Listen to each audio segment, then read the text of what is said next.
Hi friends, welcome to my channel Me Time with Nikki. So today the story that I have for you is Thank You Amu. So this story, the moment I read it, I immediately fell in love with it because this story reminded me of my grandma who lives back in India, my dadima. And this story is of Amu who is also a grandma and she has cooked this delicious stew for dinner. And when she cooked it, there was this scrumptious smell that went outside the window, and everyone on the street could smell it. And one by one, different people visited Amu and asked her that, "Hey, what is it? What is this smell coming from your window?" And Amu gave a portion of that stew to everyone who visited. And eventually, when it was time for dinner, she found out that there was no stew left for her. She had given all of it away. So this story reminded me of my grandma because my grandma always says that whenever somebody visits your house, make sure that you feed them with something. It does not matter what is it or how big or how small of a portion it is, but just make sure that you feed them with whatever you have at home. So let's read the story to find out that what eventually happened with Amu. What did she have for dinner when there was no stew left for her? So let's get started. Thank You Amu by Mora. Published by Little Brown and Company. On the corner of First Street and Long Street, on the very top floor, Amu was cooking a thick red stew in a big fat pot for a nice evening meal. She seasoned and stirred it and took a small taste. "What a delicious stew," Amu said. "Tonight's dinner will surely be the best I've ever had." With that, Amu put down her spoon and went to read a book before supper. As the thick red stew simmered on the stove, its scrumptious scent wafted out the window and out the door, down the hall, toward the street, and around the block until knock, someone was at the door. When Amu opened it, she saw a little boy. "Little boy," Amu exclaimed, "what brings you to my home?" "I was playing with my race car down the hall when I smelled the most delicious smell," the little boy replied. "What is it?" "Thick red stew." Stew," he sighed. "That sure sounds yummy." Amu thought for a moment. She was saving her stew for dinner, but she had made quite a bit.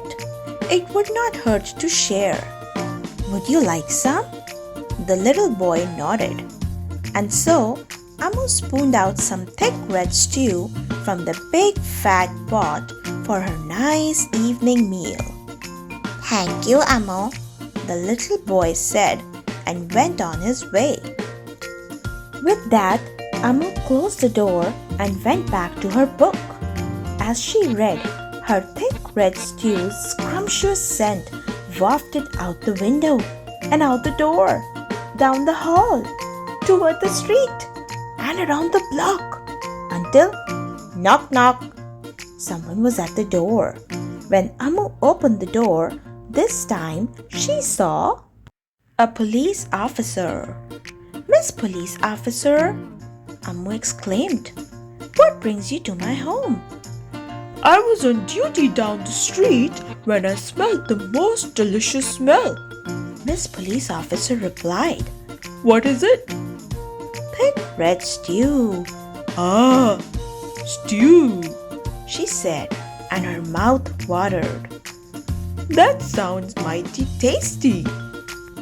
Amu thought for a moment. There was still enough to share. "Would you like some?" The police officer nodded.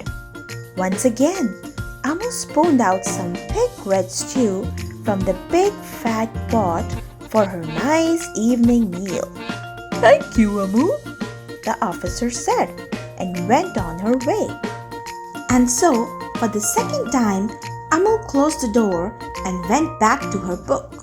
Sure enough, as she read, her thick red stew's scrumptious scent wafted out the window and out the door, down the hall, toward the street, and around the block until knock, knock, knock.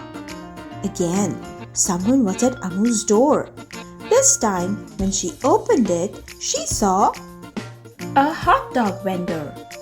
Mr. Hot Dog Vendor, Amu exclaimed, what brings you to my home? I was selling my hot dogs down the block when I smelled the most delicious smell. Mr. Hot Dog Vendor replied, What is it? thick red stew. Oh, stew. The vendor licked his lips. That sounds quite delectable. So Amu spooned out some thick red stew from the big fat pot for her nice evening meal.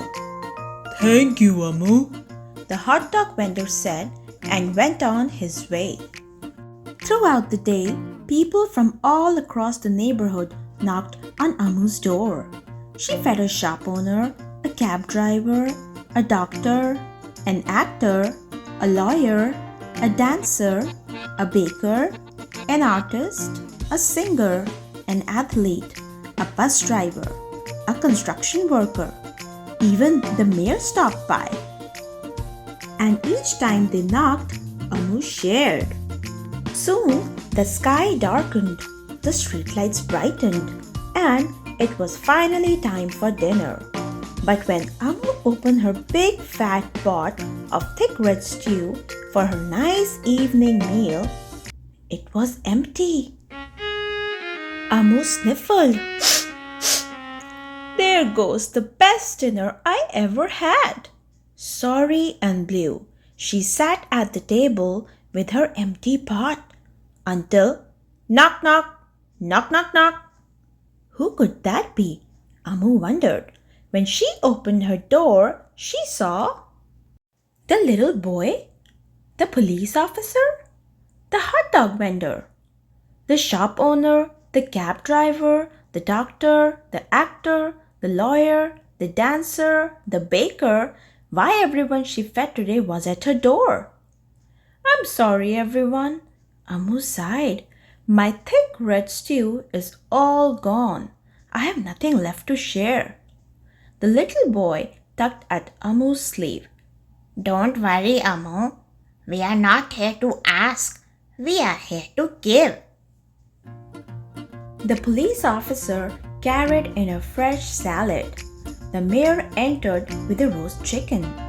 The baker brought a collection of sweet goodies. Even the little boy presented Amu with something special in a shiny red envelope. Everyone who had knocked on Amu's door that day squeezed inside her tiny apartment, and together they ate, danced, and celebrated. While Amu's big fat pot of thick red stew was empty, her heart was full of happiness and love. That dinner was the best she had ever had. Thank you, Amu. Wow, wasn't that such a heartwarming story? So, friends, this Thanksgiving, make sure that you pay gratitude for everything that you have and you share that with others, because when you pay gratitude and when you share with others what you have, you get it back in abundance. Yes, you do. I hope you all have a very happy Thanksgiving, and make sure that you like and subscribe to my channel for more such stories, and I'd be really thankful to you. All right, friends, bye. See you later.